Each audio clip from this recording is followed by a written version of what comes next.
Shalom and welcome to another in our series of podcasts from Temple Beth Am, a dynamic center for conservative Judaism in Los Angeles. This is a recording of Rabbi Adam Kligfeld's weekly Rashi study class. We're in the fourth chapter of the book of Shemot. And last week, the first time we met in quite some time, we went backwards a little bit, but it's actually not a bad thing. We developed some momentum, and we're about to read verse 10.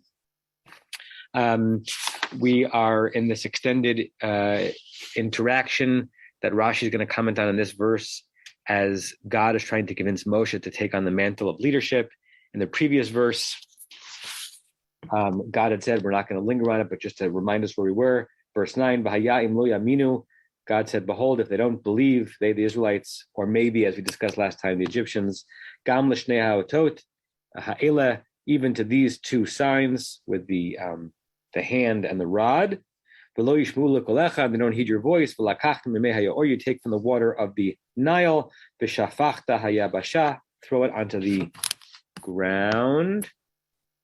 V'hayu hamayim asher tikach me'yaor, and the water that you take from the river, the hayu ladam bayabasha, it will be as blood on the ground. The double the hayu led Rashi to believe that we're trying to be taught, or God, the Torah is trying to teach us that the water was still water in his hand, however he held it, did not become blood until it hit the ground, which amplifies amplifies it from a potential magic trick to a miracle.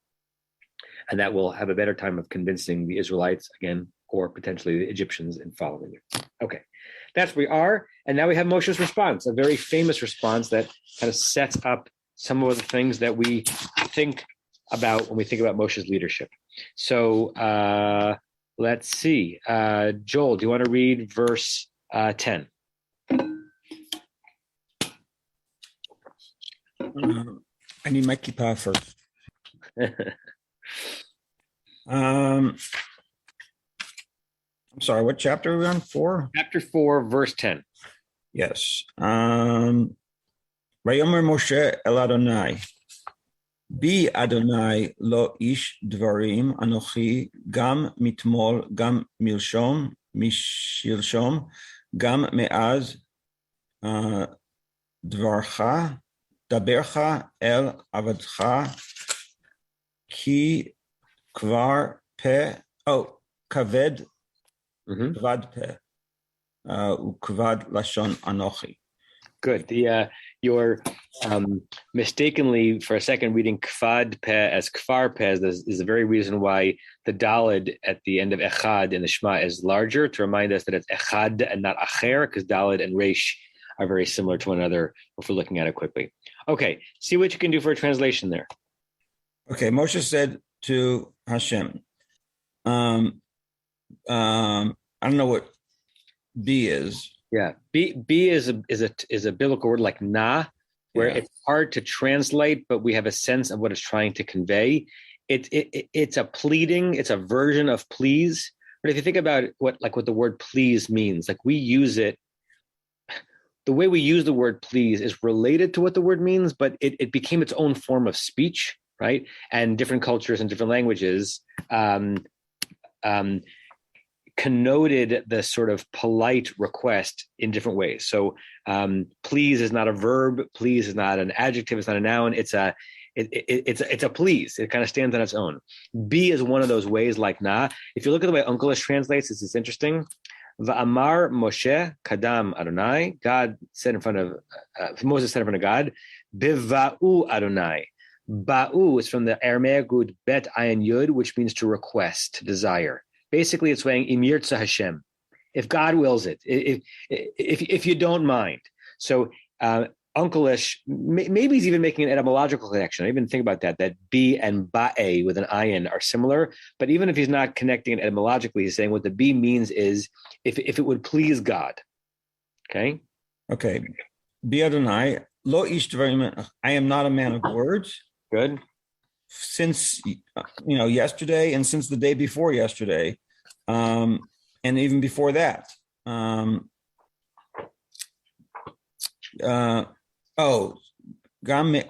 Since you spoke to your servant. Right. Who's the servant? himself. Right. I am a man of heavy mouth and heavy tongue. Good. Okay, so a lot of good stuff to unpack here, right? Let me kind of just go through it a bit, and then we'll see what questions people have. So first is that pleading language of Biaruni, this really like ironically prescient way that Moshe describes himself as lo ish dvarim, because what does Moshe become at the end of the book? Very funny. It's not even funny. Ish dvarim, right? Like he is the author of the book of Dvarim. So his initial moment as a leader is to say, I'm not an ish dvarim. Not only does he become a very compelling speaker, he is the primary, he's the only character essentially in the book of Dvarim. Gam mitmol gam shilshon. He's not talking about a quaint little coffee shop in Jerusalem. If you guys know the reference to mol shilshon, these are interesting words, right? In modern Hebrew, we know that the word etmol, which is tmol plus an aleph, is yesterday, and shilshon is the day before yesterday. It's kind of interesting that Hebrew has words of entirely different shorishes for yesterday and the day before yesterday. It's interesting that Hebrew has a word for the day before yesterday, whereas in English we just say the day before yesterday. Also in Hebrew. Also in the future, machar is tomorrow, and mochrotayim is the day after tomorrow. That makes more sense. It's machar times 2, right? Regel raglayim, yad yadayim, machar mochrotayim. If you know the Naomi Shimmer song, machar ulay nafliga basvinot, and the chorus is b'imazlo machar, b'imazlo machar, b'imazlo machar machrotayim. If not tomorrow, peace will come 2 days from now. When it comes to going backwards, it's two entirely different words that was created from biblical sources like this, which does not necessarily mean in context yesterday or the day before. We don't know what it means. The ascribed meaning over time is that it's referring to the previous 2 days of existence, neither or both yesterday, also from the day before that, perhaps. Gam me'az dabercha el avdecha. How did you translate that phrase? After he said, I'm not the man of words, neither yesterday nor the day before yesterday, what does that last phrase mean? And also, since the time you spoke to me. Right. And I'm setting this up to kind of to prime the pump for Rashi. It's as if it's saying, I wasn't a man of words yesterday, God. I wasn't a man of words the day before that. Nor was I a man of words from when you've been talking to me. So hold on to that interesting triplicate, okay?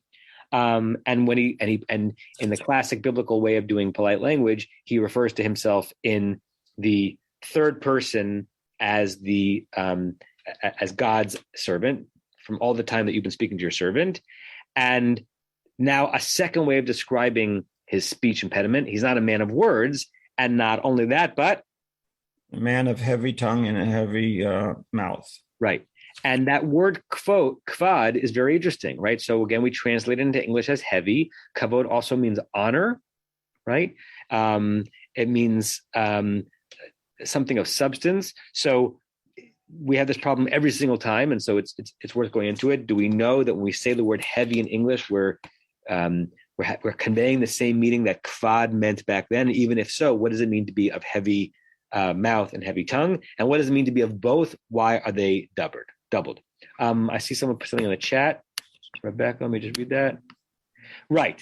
While we don't know, there's no obvious, like to a regular Hebrew speaker, there's no obvious etymology to tmol, aside from our knowing it means yesterday. We can't pull out from that something that's recognizable. It's possible that shilshom is connected to shalosh, right? 3 mornings ago, including this morning. Very good. Okay. Let's pause here. Questions? Anyone have any questions on the verse? Again, we're in question mode, not answer mode, based on what Joel has read and how we've translated it. Rick. Hi. The beginning there, switching from the Yud He Vav He to Aleph Daled Nun Yud, is there a more personal touch to actually writing it out with the Aleph Daled Nun, or is there anything there? I'm just asking. And then the second one is Chavar and Chvad. Just getting through those few words.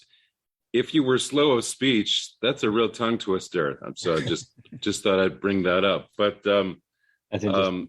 And chavad, when Pharaoh's heart is heavy and hard-hearted, it's kaved, right? It's the same root there. But anyway, is there anything to Adonai changing from Yud He Vav He?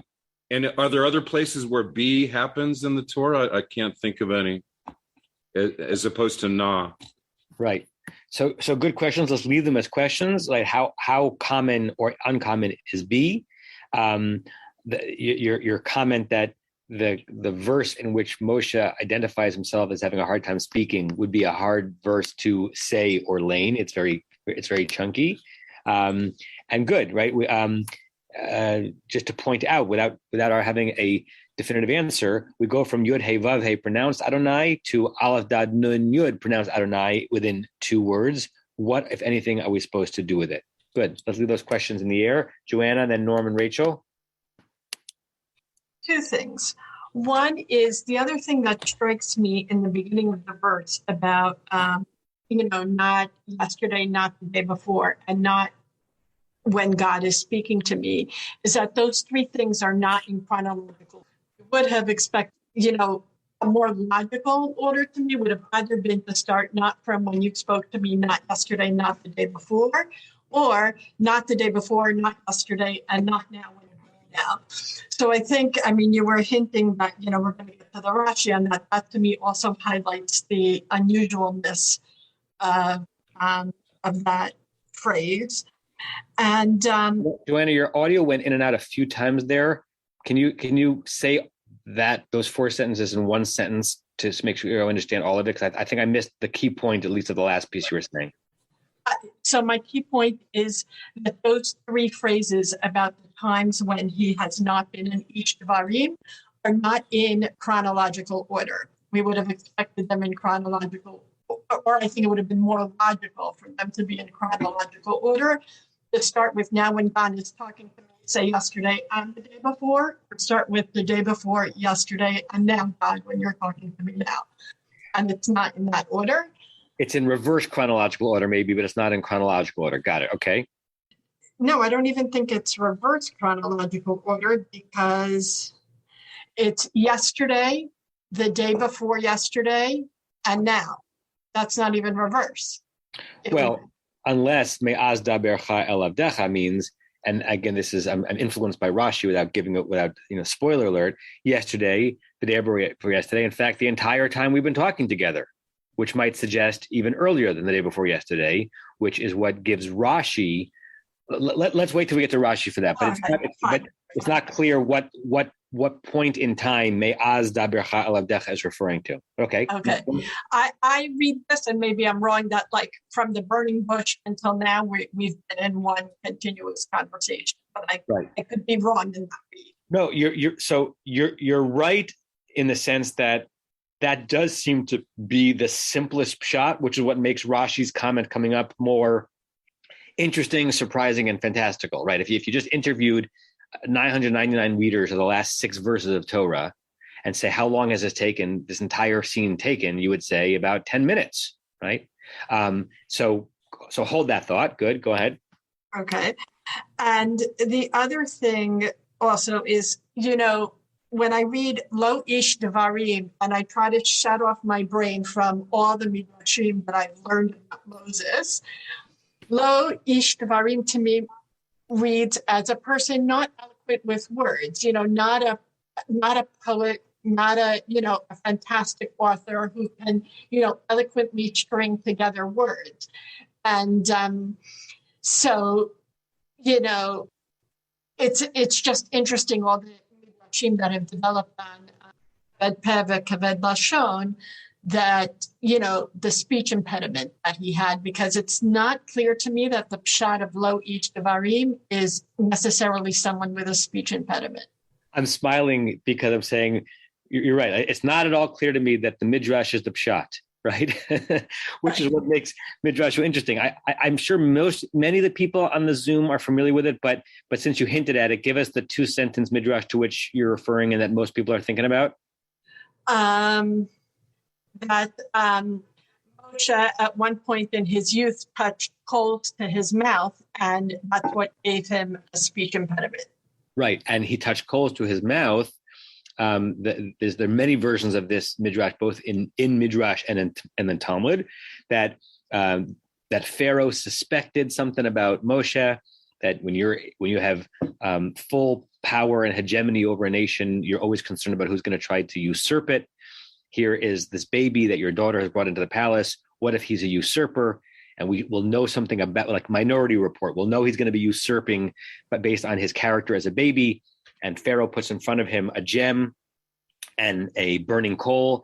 And if the baby's going to reach for the gem, it's going to mean that he's after the power and the wealth, and he's about to. And the Kadosh Baruch Hu, through an angel, moves Moshe's hand. Instead of reaching for the gem, he reaches for the coal. He puts it in his mouth and he burns it. Interestingly, it doesn't burn his hand, but he doesn't become Dumbledore, but he burns his mouth. And that's this elaborate. It's elaborate. It takes longer to describe it than to read it. It's probably a 2-line midrash, but it's an elaborate way of the Talmud trying to create the backstory for this verse, and a backstory which indicates that God had God's eyes set on Moshe from the very beginning, that there was an encounter almost prophesied by Pharaoh correctly between Moshe and Pharaoh, and that the very thing that Moshe is worried about in terms of the upcoming encounter with Pharaoh is true because God designed it for it to be true, but God designed it so that Moshe would not be executed as a baby. So it's a really an elaborate Aesop fable in that regard, and not necessarily pshat. I'm going to turn your last line into a question, which is, it sounds silly to ask, what does lo ish dvarim anochi mean? What is the simplest way of understanding what someone would mean when they would say in Hebrew, lo ish dvarim anochi, I'm not a man of words? Is it vocabulary? Is it fluidity of speech? Is it a lack of stuttering, which I realized perhaps Freudian, I stuttered as I was trying to say. What does that phrase actually mean?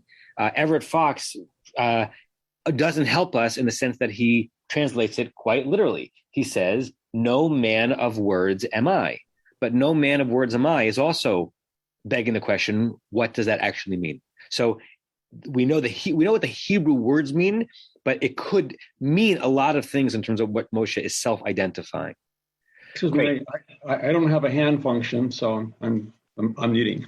A prophet, by definition, is a communicator of God's words, and Moshe is claiming he's not a communicator. Okay, so if what I'm being expected of is to transmit your words, God, as a clear communicator, you've got the wrong person. That's a possibility. Great. Norm, Rachel, and then Elon. I wanted to address the supposed doubleness of God speaking to Hashem and starting off his talk with Bi Adonai. Because in the first one, the introductory phrase, the Torah is telling us who Moshe is speaking to. Moshe says to God, and then what does Moshe say? He's not necessarily yet on a first name basis with God, so he refers to him as my Lord. Just as he has been speaking of himself as your faithful servant, he speaks to him in this third person way.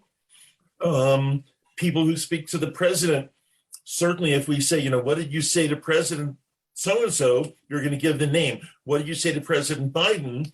And what I said was, Mr. President, blah, blah, blah. And the same thing would apply with any noble in history, I think, any aristocrat that an ordinary person or a lower status person might be addressing.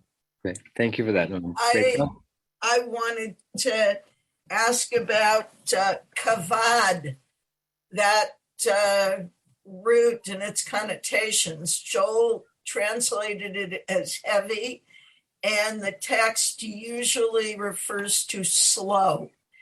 And I don't know enough about connotations of various Hebrew terms to know what else could be read into that word.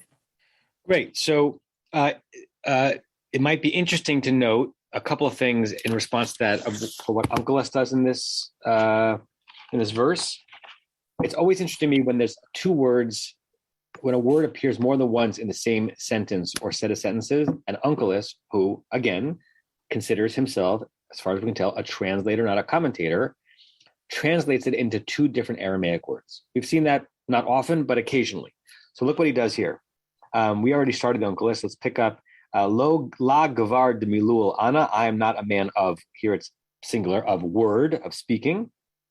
Af me at male, neither from yesterday. Interesting, Onkelos does not use a technical Aramaic term for the day before yesterday. Maybe it doesn't exist. I don't know. He just turns it into from before that. Neither yesterday. Af mi de kadmohe, from kedem, from before that. A generic term for what happens before, not a technical specific term. Af me idan, even from the time. De malelta im avdach, from when you started speaking to your servant. And now we have the phrase that you're asking about, Rachel. We have in Hebrew, chvad peh, chvad lashon, right? Onkelos translates into yakir mamlal. Yakir in Aramaic has the same double meaning as kvad does in Hebrew. Yakir means precious, honor, right? Like yakar uravuta in the song Yari Bon. Yakar means something that is honorable and precious, and it also can mean in Aramaic straight heavy, something which is heavy or ponderous, right? But the second time chavad comes up in Aramaic, in Hebrew, Onkelos translates as amik. So what does amik mean? Amik sounds like, and is similar to amok. I'm going to show this to you because I had it pulled up anyway. So if you look at what Jastrow says on amik, deep like amok, but also faint and light shaded, and also obscure, indistinct, profound. So somehow Onkelos is saying one of these kvads means yakir, heavy, and one of these kvads means amik, and choose your own adventure. Which of these potential meanings of amik in Aramaic was Onkelos using? Indistinct speech, possible. Obscure speech, possible. It's different than speech impediment, right? It almost seems to be like a lack of ability to communicate with good words, which is different than the speech impediment that the Midrash tries to form the background for. Okay, so the best way for me to respond to your question, Rachel, is who knows, right? Who knows what kvad meant then? Who knows if our attempt to turn it into heavy makes sense? Who knows if this is a speech impediment in terms of producing words? Buber famously says that it's interesting that Moshe's main task in life is to transmit the word of God to humanity. And he's introducing himself as a person who lacks that variability. So there's a lot of kind of layered irony in this scene that is fueled by some of the questions about what the words actually mean. Good, Elon. Yeah, I find the Midrash somewhat disturbing because it is an attempt by the rabbis to kind of let Moses off the hook. It's way easier to attribute his issue to a physical issue as opposed to the one that I get from the text, which is a psychological issue, right? He's struggling internally with his, it's not the fact, there's nothing here that says that he cannot do it physically. Yeah. He can't do it emotionally and psychologically. And I'm not sure I understand why the rabbis felt it necessary to make it a physical thing as opposed to an emotional and psychological thing. Right. And it was a choice, right? Because first of all, and I know you know this, that they wouldn't have understood the notion of psychology, but they definitely understood the notion of an internal reality and a self-identity. And what were they more moved by the language of the verse? Is the engine of that drash, that midrash, that fable, the word kvod, or is the engine of it the sermon they wanted to give? And I identify with that when I speak on Shabbat morning. Is what's driving what I'm saying the specific problem I have in the verse, and I'm trying to resolve it sometimes, or is what's driving what I'm saying the message I want to share, and I found a hook. I go both ways, and sometimes I meet halfway in the middle. So the rabbis really want to envision an encounter where Moshe is being protected by God even as an infant, and they found a way in. We got a way. Or they said, what does the word kvad mean? It must mean that his tongue didn't operate properly. Well, why could that be? I have an answer. So we don't know, because we don't have a midrash on a midrash. Or if we do, right, there are commentaries on midrash. It doesn't mean that the commentaries are accurate. We could have, goes on infinitum. We could have a midrash on a midrash on a midrash. But even though they don't have the notion of psychology, which I agree, they must have experienced themselves a nervousness in speaking publicly Sure. that was not attributed to a physical disability, right? So the notion of fearfulness of speaking publicly or speaking to an authority figure can't be something that was unknown to them, right? So it's why I just, like I said, to me it's way more compelling and makes me relate to Moses more by saying, you know what, there's a difficult situation that you're putting me in, God, and I'm uncomfortable with that. It's not something that's within my comfort zone. I can relate to that. It's much more relevant to me than saying, oh, he touched a piece of coal and burnt his tongue, because the first one happens to all of us. The second one, well, I have never touched a piece of coal and burnt my tongue. That's fascinating, Elon, because to try to dip back into what the rabbis of the tradition's lives really were, and remember that they were all also different from each other, right? So the author of that midrash was not necessarily representative of the whole rabbinic class. Maybe that rabbi was uncomfortable with this particular type of speaking discomfort, and it was easier for that rabbi to imagine it was a physical impediment that God could snap God's fingers and get Moshe over, than imagining Moshe feeling nervous, feeling unworthy. Perhaps we don't know, but it's interesting investigation in our minds. Richard, Renee, Rebecca, and then we'll go back to Joel and actually read this Rashi, which we've been hinting at. Hi. On the word Anochi, it's along the lines of what Alon was saying, that it's a psychological thing, not an actual vocabulary thing, because if he was a simple person, he would have said ani. Anochi is a more elevated. It's a different kind of word for I. I'm thinking of like the Ten Commandments. It starts Anochi. I used to tell the kid, why is it Anochi instead of Ani? It's God's way of saying I. It's a different kind of words, but here Moses uses it, and it's kind of a poetic way of saying it. I think. But anyway, it's kind of like Yoda speak. Not a man of words am I, but Right. it sounds very poetic to me. It's not like I am not. It's the other way. So Moses is saying that he doesn't have words, but he's using fancy words. He's using Anochi instead of Ani, and he's speaking in a poetry kind of way, not just a normal common person speaks. So Good. And I like the fact that Everett Fox preserves that when he translates it as no man of words am I, because the am I comes at the end of the phrase. The Anochi comes at the end. Right. And it is poetic, or it's the way it's the way they spoke then. Renee? Well, I agree with Elon. I think that it is more of a psychological than a physical, but I think that the physical part, making it physical, is easier to also bring in the fact that Aaron then had to step in and assist him by making it physical.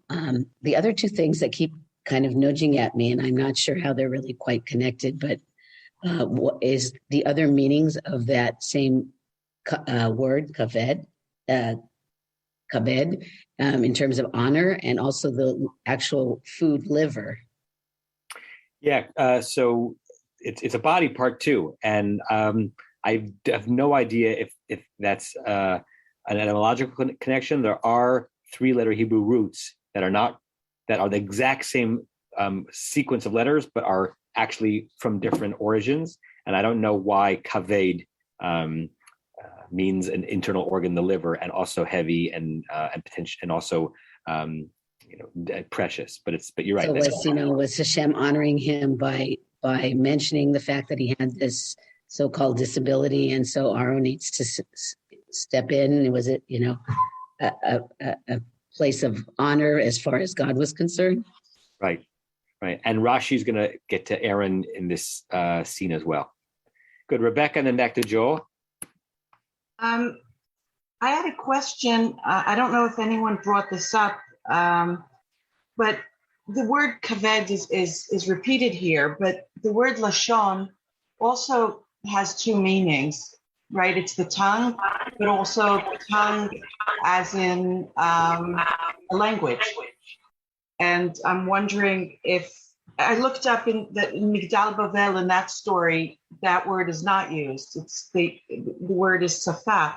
But I'm wondering if somewhere else lashon is used as a language, and then the repetitiveness makes kind of sense. He's talking both about the physical, but also about his ability to speak coherently.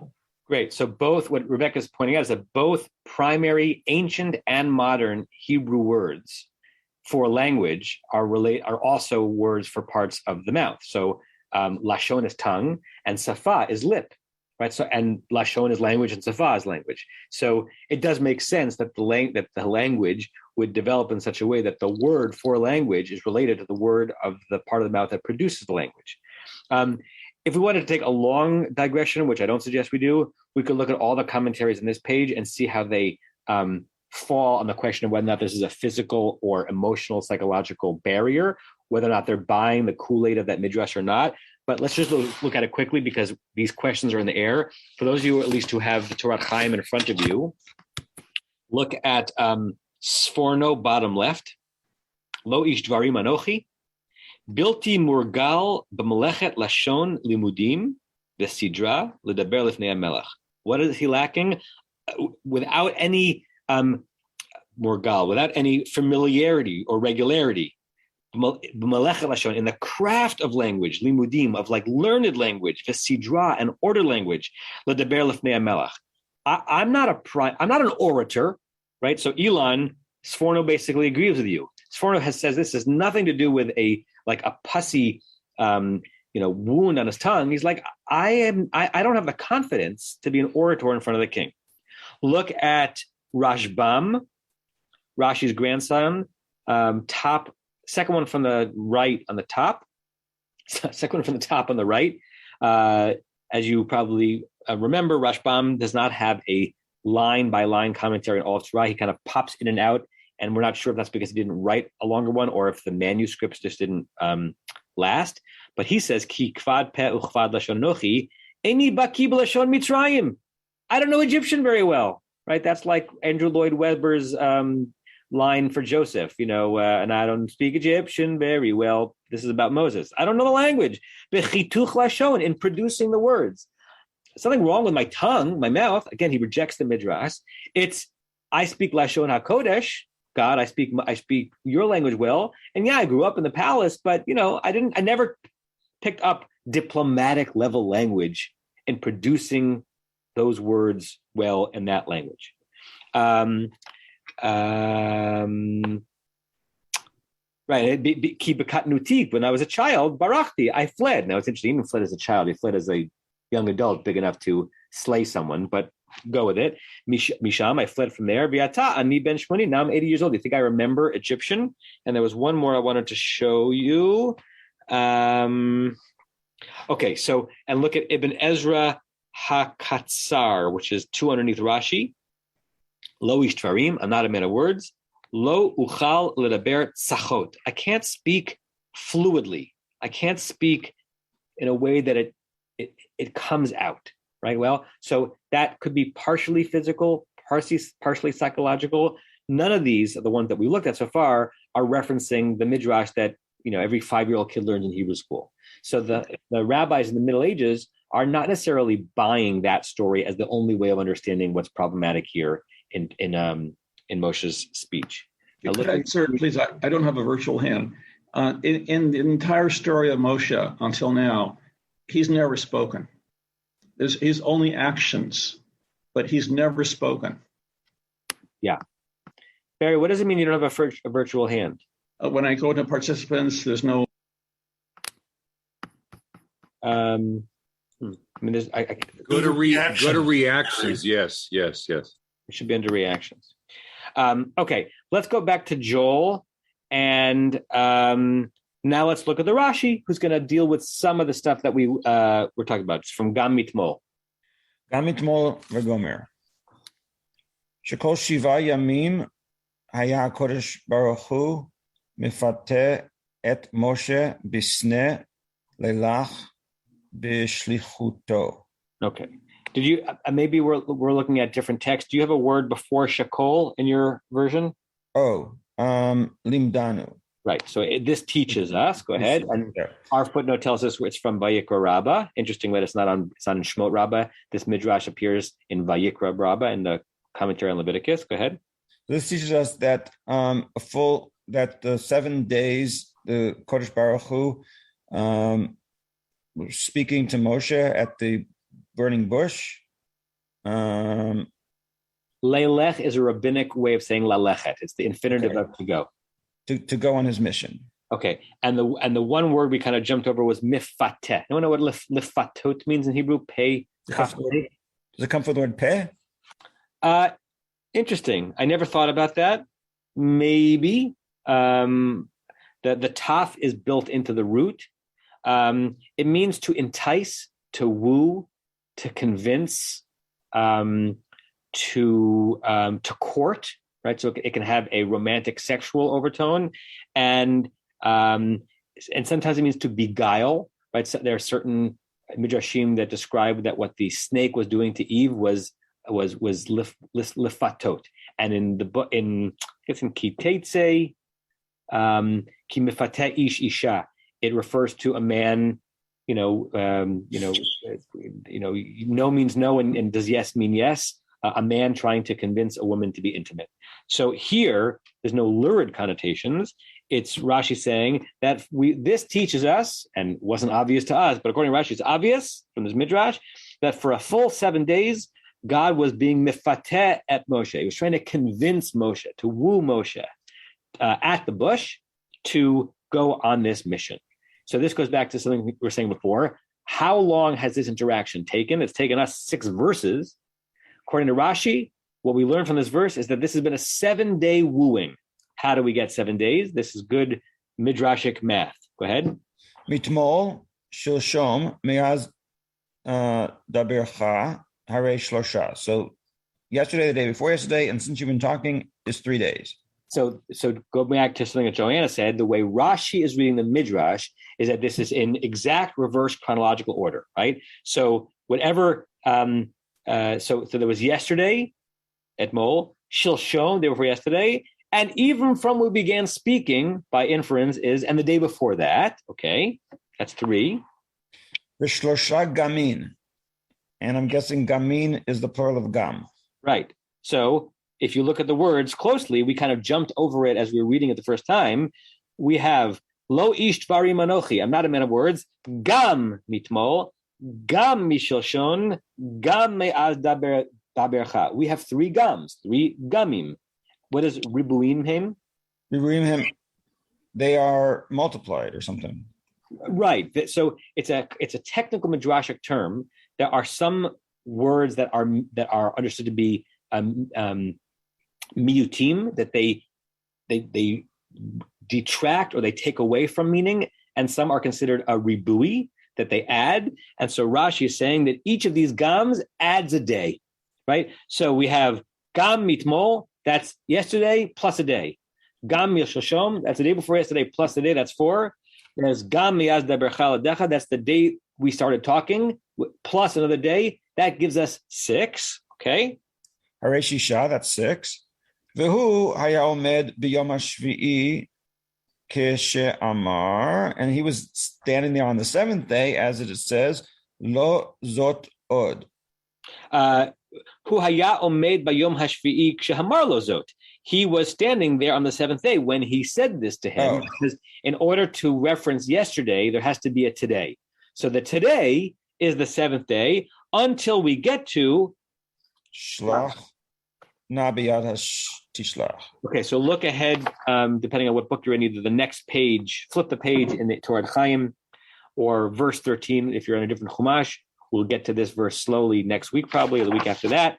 Finally, the encounter ends where God says, where Moshe says, Vayomer bi Adoni. We've got, he once again says, if it pleases God, here's your another bi Rick.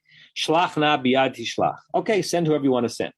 We'll look at that verse closely later on, but according to Rashi, according to Midrash, that ends the encounter, and all that is happening on the seventh day. So first, we've got weirdo math, and then we've got pulling something out of gamim that is not obvious, and then we have the question, which Rashi is about to get to, so what? Why is it significant for us to know that this was not a slow encounter, it was a long encounter? In case you have not read ahead the Rashi, let's pause here. If Rashi ended his comment here, and we're supposed to believe that this verse and the way the words are constructed suggests a long 7-day encounter, it tells us what? What's the sermon? Anyone? What does that bring us? Oh, I didn't see the hands up. Rebecca and then Joanna? I think if I were God, I'd be annoyed at this point. That's what it would bring me to. That's what I would learn from it. Interesting. So the thrust of the Midrash would be to suggest that what God thought was going to be a simple question answer has turned into an extended ordeal. It's like trying to convince someone to take the shul presidency. No, say yes already. Joanna. It's interesting because Rebecca's looking at it from God's perspective and I'm looking at it from Moshe's perspective. And my response is like developing a relationship with God takes time. Like, if it took Moshe 7 days to initiate, not even fully develop, initiate this relationship with God, how much more so for us today that we have to work at cultivating our relationship with God. Beautiful. And we know that that 7 is an iconic number. It's a creation number. So if it took God 7 days to create the world, and now it takes God 7 days to create a Moshe, right? Or Moshe 7 days to create the sense of self that will allow him to give birth to the Jewish world, right? So there's also something iconic about that number 7, and suggesting that it's a slow cook, right? This is not it's a slow cooker, not an Instapot. Barry, your hand was up, so well done to find the hand up, but then it went down. You still there? Okay. You just said it, that the whole of Breshit was 7 days. New. What's with Moshe? Right.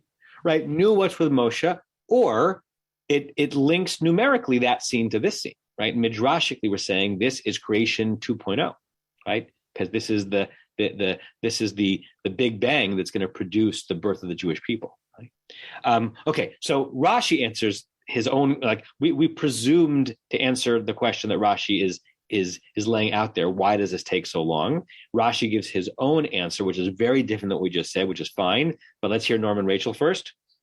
I am wondering if the fact that it took a week to persuade Moshe to do this means that God decided for some reason he wasn't simply going to order it. Because God could have ordered him to do this, and presumably he would have complied with the mitzvah. But instead he persuades him to do this, which turns out to be not so easy or efficient. Very interesting. It's very interesting to raise up persuasion as opposed to compulsion.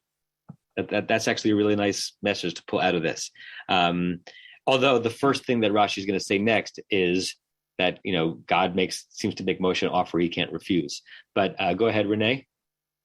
Also, I think Moshe had an issue with the fact that he was being the one that Hashem was wanting him to do the talking when Aaron was older. He didn't want to shame his brother. Good. So that's a perfect segue. So Joel, you're still on the block. Ad Shachara. Ad Shachara bo, until he got mad at, I guess God got mad at Moshe. V'kibel alav, and he took it upon himself. Meaning, so this interaction lasted until God got upset, at which point Moshe took it upon himself, right? And so again, we will get there. The next verse is God's response to that, and the verse after that is Moshe saying, "Fine, I'll do it." So is this just God being extra persuasive, or compulsion that is just being framed as persuasion? Okay. But now he goes to reply. וכל זה שלא היה רוצה ליטול גדולה על אהרון אחיו. That's what Renee just said. He didn't want to appear bigger than his brother, Aaron. Right, and the kol zeh here is saying the delay, and this entire delay. So it's really saying the delay is Moshe's initiation, not God's. God would have wanted the encounter to be open very quickly, and all of this is because Moshe was reticent to say yes, because as soon as he say yes, he leapfrogs his brother. Okay. Shaya gadol hemano. Hemenu is another way of saying mimenu. I figured. Okay, so he was older than him. V'navi haya, and he was already a prophet. Okay, and how do we know he's older than him? Look at 1 second. I have the citation right here. 1 second, folks. Yeah, so look ahead, chapter 7, verse 7. Everyone has that, so I didn't bring it up in Safari yet because it's in the Shemot. We actually have that explicitly. The reader, we know it, but the reader doesn't know it explicitly yet. Look at chapter 7, verse 7 of Exodus. This is in the middle of the Exodus story. Moshe ben shmonim shana. Moses was 80 years. The Aaron ben shalosh ushmonim shana, and Aaron was 380 years. Bidabram el Pero, when they spoke to Pharaoh. So Moshe knows that the older gets kavod. This is an interesting midrashic winking back to all of the themes of Breshit about whether the older is going to serve the younger or the younger is going to serve the older. And Moshe has kavod, as it were, for his older brother, and he's older than him. And not only that, v'navi haya. And Aaron's not just an older brother. It's one thing, older brother, but not every older brother is a prophet, but he's a prophet. How do we know he's a prophet? Now we've got a series of proof texts. Let's just pause here. Norm and Rachel, do you have something to say on that so far? I understand that so far, but I have an alternate understanding of the 8 days or the 7 days that Moshe takes to be persuaded, which is not so much that he wants to honor his older brother, but that it takes 7 days to persuade him to become the leader of the people. And in Vayikra, there's going to be a 7-day period when he's trying to act as high priest until he's convinced that this isn't for him. And it takes 7 days, and it's only on the 8th day that he calls for his brother and his brother's sons to take on Kohanic leadership. That's great. That's a great association. Wonderful. Barry?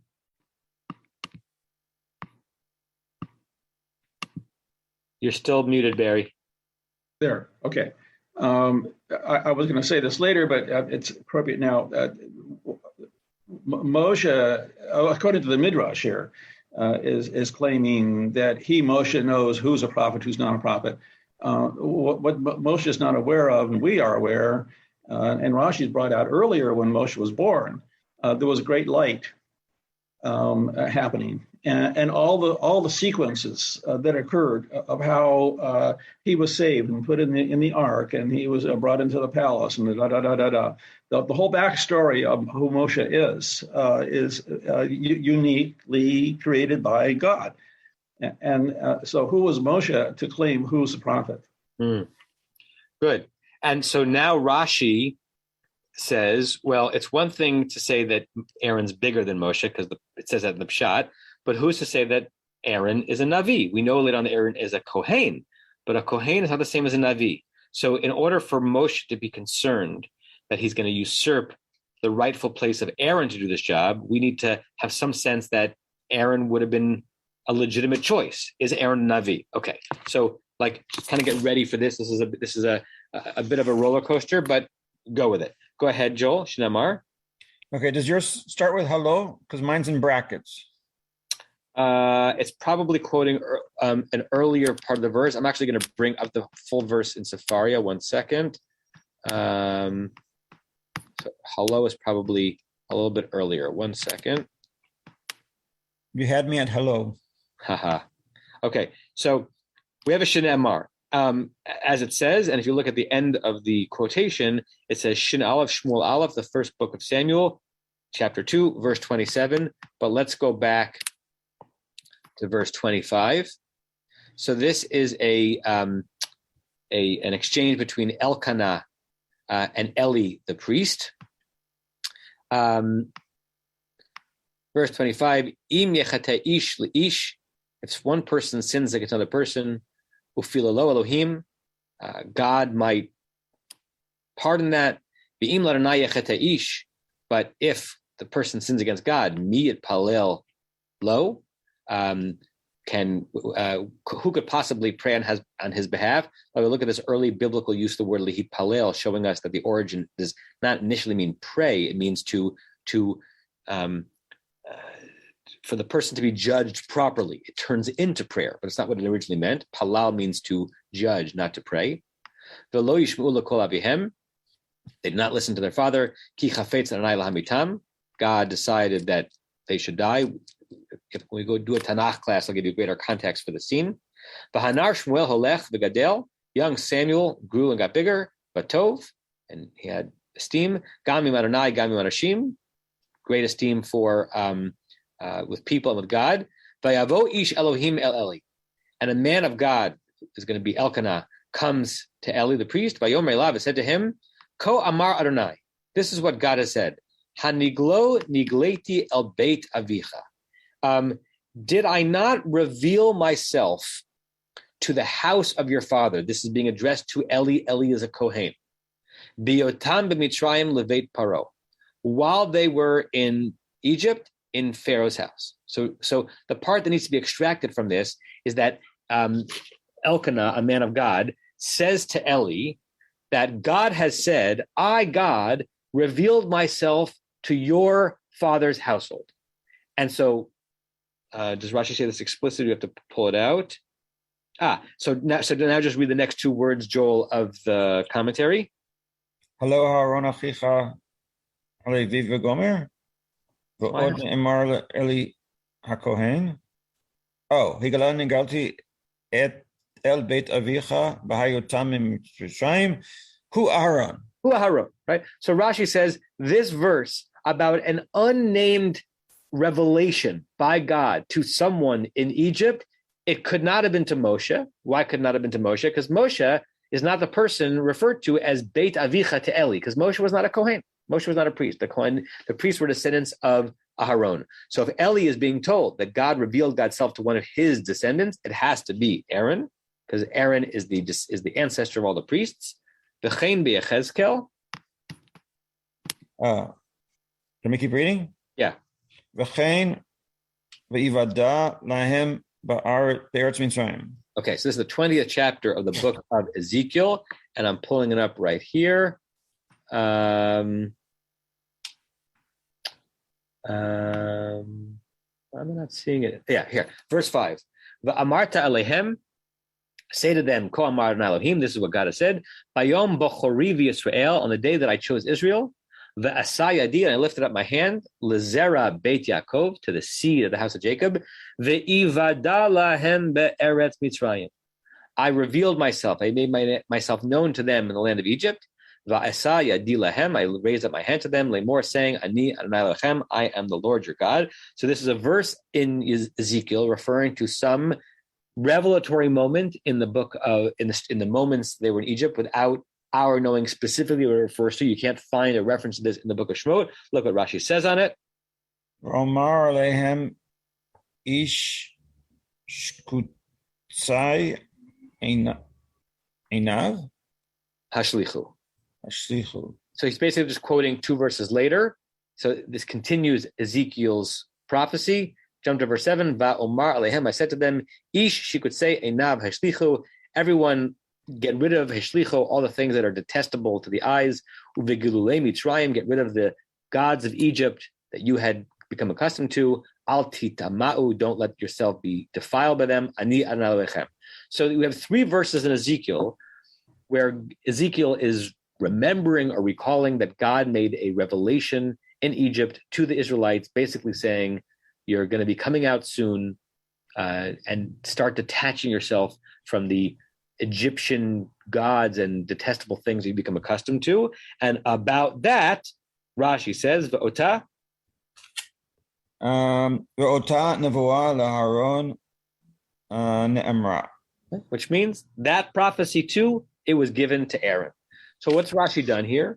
Rashi has said, okay, so we've got a long conversation between Moshe and God. Why? Why would Moshe hesitate?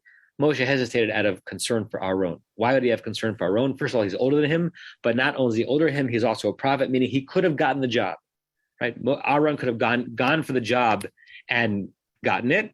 And how do we know he's a prophet? We don't know he's a prophet, right? We know that Miriam is a prophetess, right? That appears later on, Miriam HaNeviah, but we don't know that Aaron's a prophet. We have to construct from other sources this notion that Aaron got direct revelation, and we have one from the book of Samuel, which is a little bit clearer, and one from the book of Ezekiel, which is very vague. And since we have no one to attribute that prophecy to, we get it to Aaron, which means that Moshe had legitimate reason to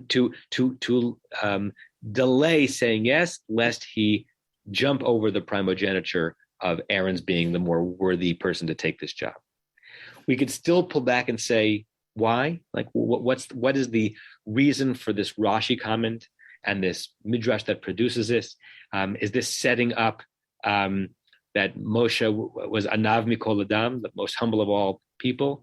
Does it help us understand that not only did the person who ended up taking the job not initially want it because he didn't feel he was confident or physically able to do it, but he thought that someone in his own family would have done the job better, or at least was more worthy to do it. It adds texture to the scene when Moshe is going to be standing next to Aaron in front of Pharaoh, because now we have midrashically the notion that Moshe is thinking to himself, maybe it should have been you, right?